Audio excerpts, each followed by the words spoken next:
这个会花这个小作的惠安女是非常非常的出名的。当然今天你不是来惠安女，今天来的是一个惠安男，我叫情商王子啦。为什么叫他情商王子呢？因为伊咧唱这个失恋的歌，哎呦，这世人唔知都用放上过50摆的款。他在唱那个失恋的歌曲，特别的有味道。今天带来这首歌曲叫做《爱》，亲像放风吹吗？敢是？伊讲是啦。好朋友用欣赏，来自惠安小奏的庄吉平庄小平出场，谢谢。好，谢谢晋江的朋友们，我为大家演唱一首杨哲老师的《爱》，亲像放风吹。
是上正重的感觉无？有感觉无？无啦无啦。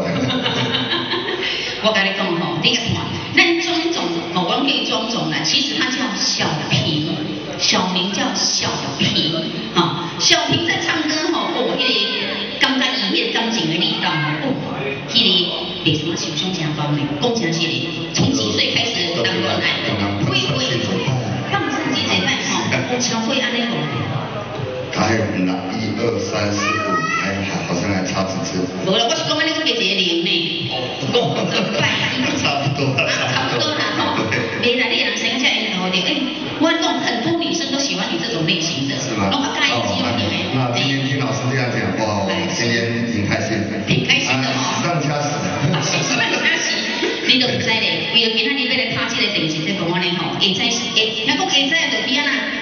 一摊都要开落去啊！对，还特意做了一个美容，要不真的都上不了台，上不了台。对啦，我跟你讲，现在查某囡仔拢介意种型的，有臃肿的体格，有迷人的歌声，上好就是像呢，伊若是用放山过足济摆的话，这种啊，听讲拢比较较听好啦，唔知讲咩？佮皱些眉头嘞，可能无样子。